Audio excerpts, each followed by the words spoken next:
Assalamualaikum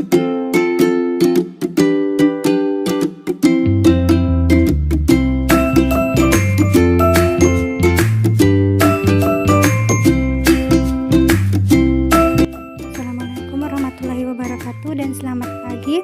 Puji syukur kita panjatkan kepada kehadirat Tuhan Yang Maha Esa, karena berkat rahmat dan hidayahnya lah kita dapat melaksanakan presentasi hari ini.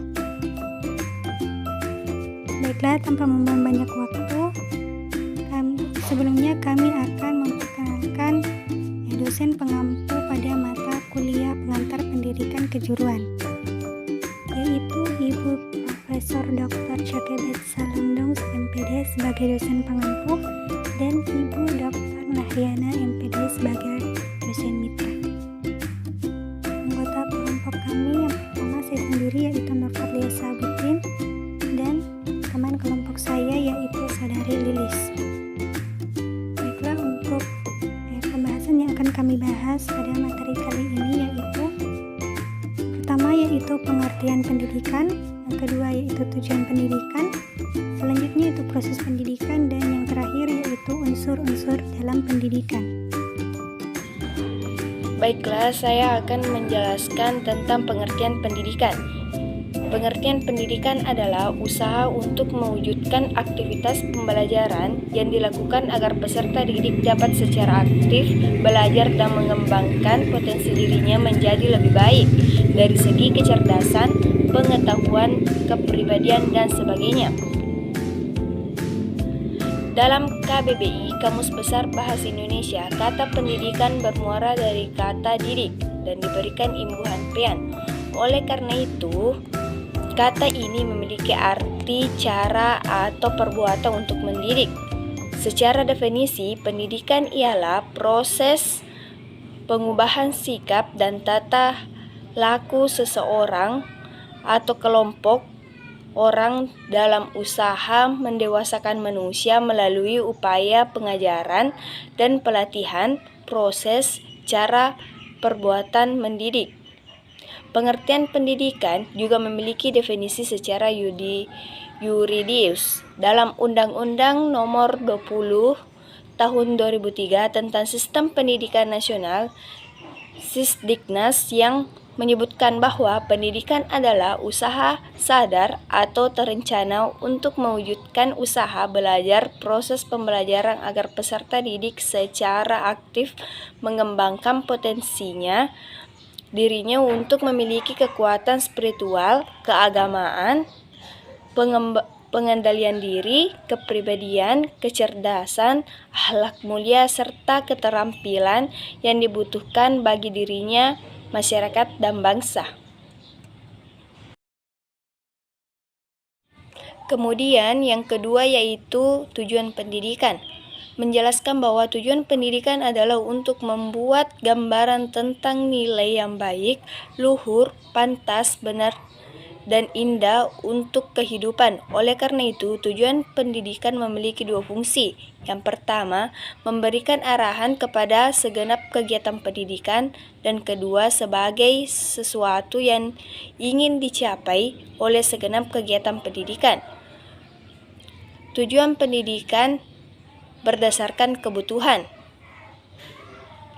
Namun dalam praktisnya, khususnya sistem persekolahan, dalam rentang antara tujuan umum dan tujuan yang sangat khusus, dapat pula sejumlah tujuan antara yang berfungsi untuk menjembatani pencapaian tujuan umum dari sejumlah tujuan khusus. Mudahnya, tujuan pendidikan dapat spesifik, mengacu pada tujuan tertentu berdasarkan kebutuhan pendidik. Pada umumnya, 4 jenjang tujuan pendidikan adalah: yang pertama, tujuan umum. Tujuan umum merupakan tujuan secara nasional. Pancasila merupakan landasan dari tujuan umum pendidikan nasional Indonesia. Yang kedua yaitu tujuan institusional, merupakan tujuan yang menjadi tugas dari lembaga pendidikan tertentu untuk mencapainya. Ketiga, tujuan kurikuler, merupakan tujuan yang ingin dicapai dalam satu bidang studi atau mata pelajaran. Keempat, tujuan instruksional merupakan tujuan yang ingin dicapai dalam satu penguasaan materi tertentu. Yang kedua itu tujuan pendidikan secara umum. Tujuan pendidikan yang disampaikan di atas masih bersifat imajiner dan belum menjadi rumusan yang konkret.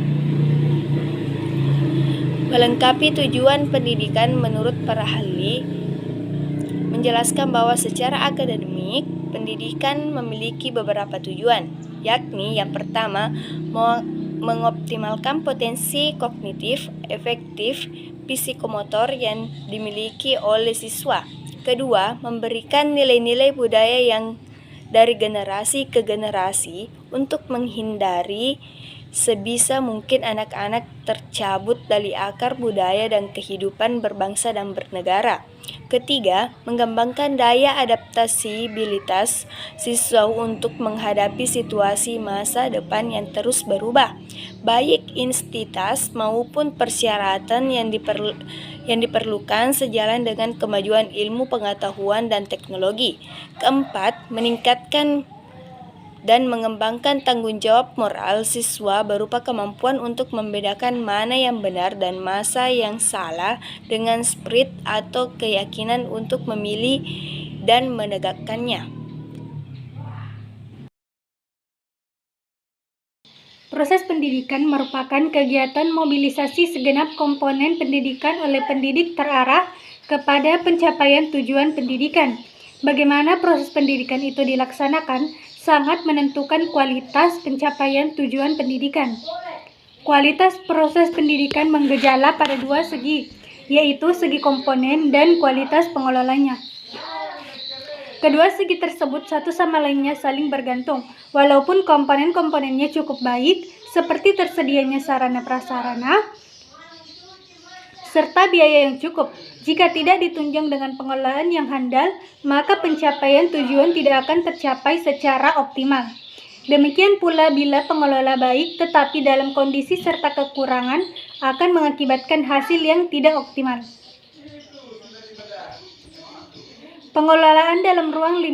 Pengelolaan proses pendidikan meliputi ruang lingkup makro, meso, dan mikro.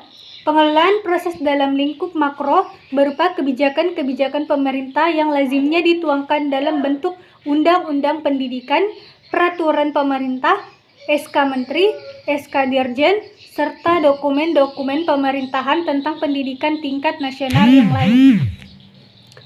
Pengelolaan dalam ruang lingkup meso merupakan implikasi kebijakan-kebijakan nasional ke dalam kebijakan operasional dalam ruang lingkup wilayah tanggung jawab Kanwil dan Depdikbud. Pengelolaan dalam ruang lingkup mikro merupakan aplikasi kebijakan-kebijakan pendidikan yang berlangsung di dalam lingkungan sekolah ataupun kelas, sanggar-sanggar belajar, dan satuan-satuan pendidikan lainnya dalam masyarakat. Dalam ruang lingkup ini, kepala sekolah, guru, tutor, dan tenaga-tenaga pendidikan memegang peran penting di dalam pengelolaan pendidikan untuk menciptakan kualitas proses dan pencapaian hasil pendidikan. Misalnya, seorang guru ia wajib menguasai pengelolaan kegiatan belajar mengajar, termasuk di dalamnya mengelola kelas dan siswa. Tujuan utama pengelolaan proses pendidikan yaitu terjadinya proses belajar dan pengalaman belajar yang optimal. Sebab berkembangnya tingkah laku peserta didik sebagai tujuan belajar hanya dimungkinkan oleh adanya pengalaman belajar yang optimal. Di sini jelas bahwa pendayagunaan teknologi pendidikan memiliki peran yang sangat penting. Pengelolaan proses pendidikan harus diperhitungkan perkembangan IT. Karena itu, setiap guru wajib mengikuti dengan seksama inovasi-inovasi pendidikan, terutama yang diseminasi secara luas oleh pemerintah serta PPSI, belajar tuntas atau master learning, pendekatan CBSA, dan keterampilan proses muatan lokal dan kurikulum, dan lain-lainnya agar dapat diambil manfaatnya. selanjutnya yaitu unsur-unsur pendidikan. Unsur-unsur pendidikan adalah hal yang saling terkait satu sama lain. Berikut adalah penjelasan dari masing-masing unsur pendidikan yang diambil dari Undang-Undang Nomor 20 Tahun Sikdisnas ditambah dengan satu unsur lain yang sering disinggung oleh para ahli. Yang pertama yaitu peserta didik, yang merupakan orang yang berusaha mengembangkan potensi diri melalui proses pembelajaran yang tersedia pada jalur, jenjang, dan jenis pendidikan tertentu. Mudahnya, peserta didik adalah orang yang ingin menempuh pembelajaran untuk mengembangkan potensinya lewat pendidikan. Ciri khas peserta didik yang perlu dipahami oleh pendidik adalah yang pertama, individu yang memiliki potensi fisik dan psikis yang khas sehingga merupakan insan yang unik sejak lahir dan telah memiliki potensi-potensi yang ingin dikembangkan. Untuk mengembangkan potensi membutuhkan bantuan. Yang kedua, individu yang sedang berkembang. Perubahan yang dimaksud adalah perubahan yang terjadi dalam diri peserta didik secara wajar, baik ditunjukkan kepada diri sendiri maupun kepada lingkungan. Yang ketiga yaitu individu membutuhkan bimbingan individual dan perlakuan manusiawi dalam proses perkembangannya. Peserta didik membutuhkan bantuan dan bimbingan. Hal ini menunjukkan bahwa pada diri peserta didik ada dua hal yang menggejala. Yang pertama, keadaan yang tidak berdaya menyebabkan ia membutuhkan bantuan. Yang kedua, adanya kemampuan untuk mengembangkan dirinya. Hal ini membutuhkan bimbingan. Serta individu yang memiliki kemampuan untuk diri sendiri. Unsur selanjutnya yaitu pendidik. Pendidik adalah pengajar yang mengajar dan melatih peserta didik dalam suatu kegiatan pembelajaran. Dalam Sikdiknas, pendidik adalah tenaga pengajar yang berkualitas sebagai guru, dosen, konselor, pamong belajar, widyaswara, tutor, instruktur, fasilitator, dan sebutan lain yang sesuai dengan kekhususannya, serta berpartisipasi dalam penyelenggaraan pendidikan. Yang ketiga yaitu interaksi edukatif antara peserta didik dan pendidik. Tanpa adanya interaksi antar pengajar dan peserta didik yang melibatkan materi pembelajaran, maka pembelajaran tidak terlaksana dan pendidikan tidak dapat terbangun. Dalam Sikdiknas didefinisikan interaksi edukatif adalah proses interaksi peserta didik dengan pendidik dan sumber belajar pada suatu lingkungan belajar. Interaksi edukatif pada dasarnya adalah komunikasi timbal balik antara peserta didik dan pendidik yang terarah kepada tujuan pendidikan. Pencapaian tujuan pendidikan secara optimal melalui proses berkomunikasi intensif dengan memanipulasi isi, metode, serta alat-alat pendidikan. Yang keempat yaitu tujuan pendidikan. Tujuan pendidikan adalah fokus utama dari perubahan yang diinginkan setelah peserta didik mengikuti pendidikan. Berbagai instansi yang berbeda biasanya akan memiliki tujuan pendidikan yang berbeda pula.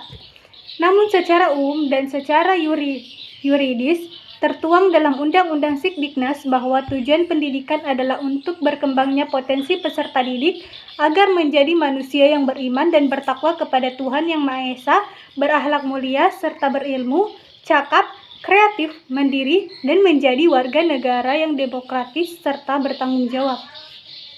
Yang kelima yaitu kurikulum.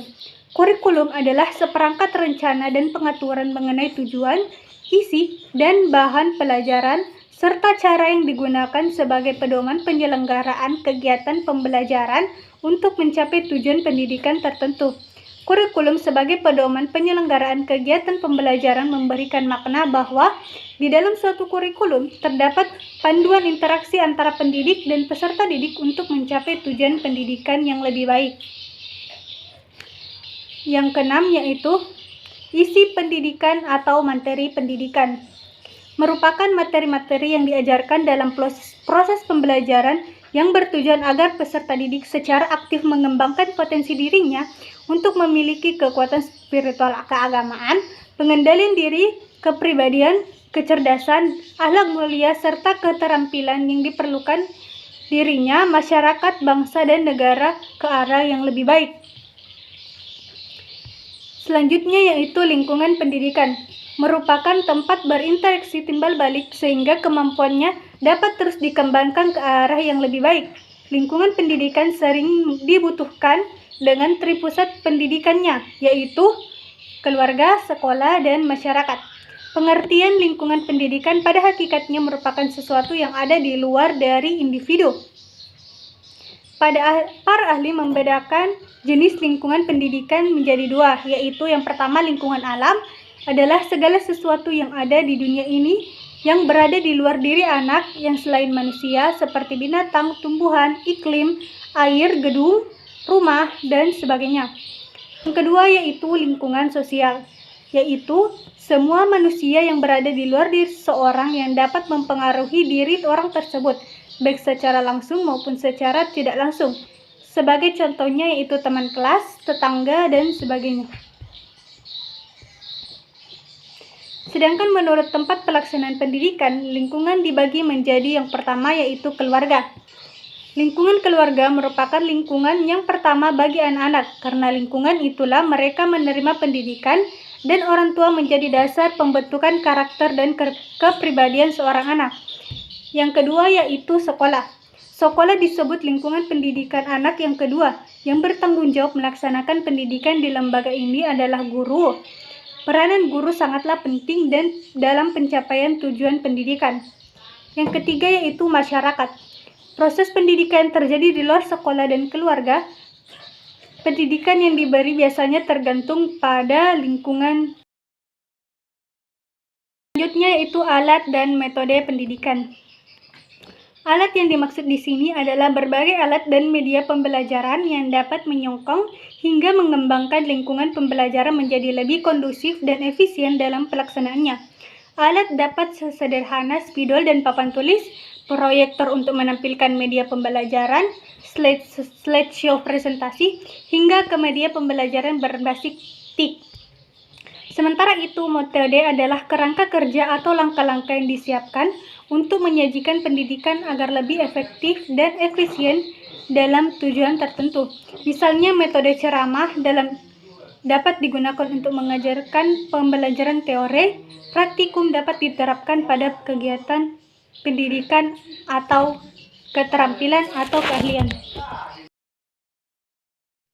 Kesimpulannya yaitu pendidikan adalah apa yang kita peroleh melalui belajar berupa pengetahuan, nilai-nilai, dan keterampilan sebagai suatu proses pendidikan yang melibatkan perbuatan belajar itu sendiri. Tujuan pendidikan dibagi berdasarkan yang pertama, tujuan pendidikan berdasarkan kebutuhan, yang kedua, tujuan pendidikan secara umum. Proses pendidikan merupakan kegiatan mobilisasi segenap komponen pendidikan oleh pendidik terarah kepada pencapaian tujuan pendidikan. Bagaimana proses itu dilaksanakan sangat menentukan kualitas hasil pencapaian tujuan pendidikan. Unsur-unsur pendidikan yang pertama yaitu peserta didik, pendidik, yang ketiga itu interaksi edukatif, yang keempat tujuan pendidikan, yang kelima kurikulum, yang keenam metode pendidikan, dan yang ketujuh alat dan metode, dan yang kedelapan adalah lingkungan pendidikan.